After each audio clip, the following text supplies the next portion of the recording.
A new Boko Haram video, catching up on the Toronto mayoral race, and shining a light for drivers. Welcome to Globe Now, I'm Affan Chowdhry. By now, you've probably heard of the Bring Back Our Girls campaign. And for the first time in weeks, the world has been given images alleging to be these girls. These are believed to be the first images of some of the nearly 300 girls abducted from their school last month.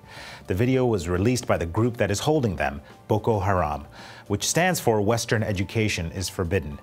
The group says the girls have converted to Islam, which is surprising since many come from Christian families. But in the video, they are dressed in full hijab, and in one part of the video, they can be heard reciting the opening chapter of the Quran in a prayer.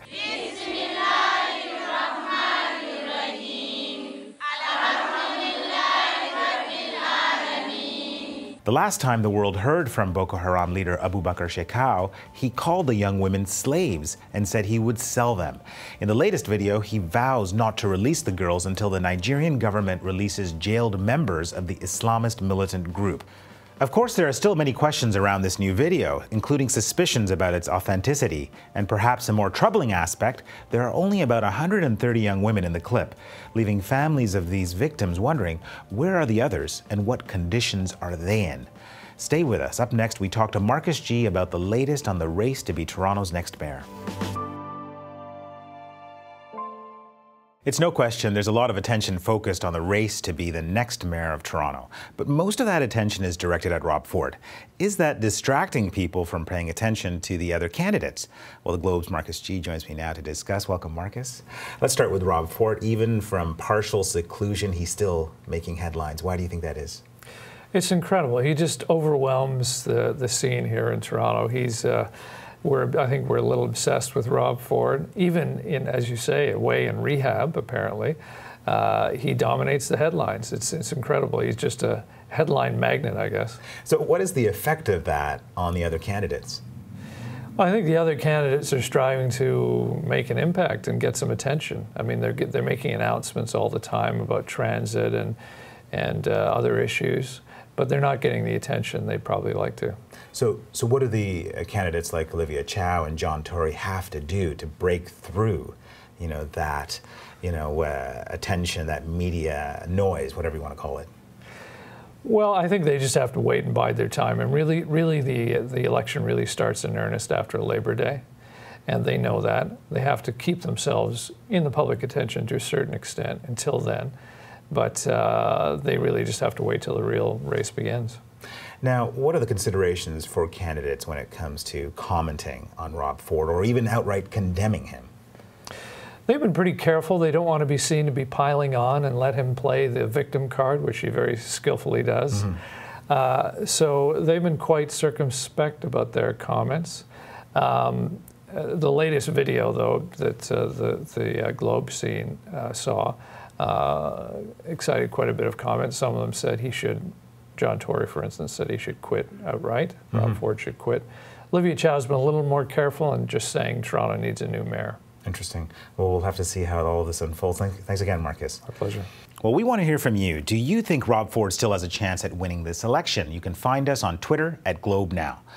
Well, infrastructure is always a big issue in any election, especially when it comes to road conditions. Don Roosgaard is a Dutch designer and social innovator, and he is envisioning what roads of the future will look like. And he's been here in Canada checking out some of our roads. And his streets are surprisingly bright. Take a look.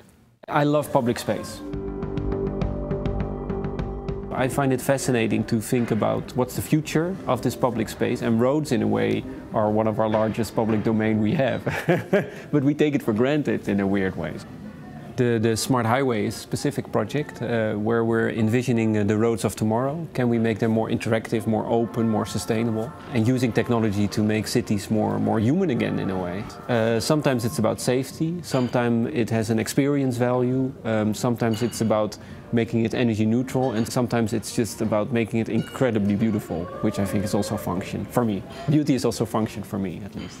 The glowing lines, that's the one we first realized right now. Paints which charge at daytime and glow at night. It's not just the glow in the dark that you know when you were a child. It's more an advanced technology which allows it to really glow up to 8 or 9 hours at night. We have roads which charge electrical cars when they drive over it, so you can drive energy neutral. We have roads with paints which change in color, so you can see when the road is slippery or not. That's also interesting for here. And we have light-emitting bicycle lanes as well. And we're working on a crazy project now to have trees which glow at night. Jellyfish was a very important inspiration in a way that, it doesn't have a solar panel or a battery or an energy bill, but it still produces its own light. What can we learn from that? How can we learn from nature and implement that thinking in urban planning of how a city should look like? Design is about improving life and to work together with government and with industry to push it next level. And so I'm sort of a happy infiltrator trying to ask the right questions and making sure that it gets realized. So that makes it exciting.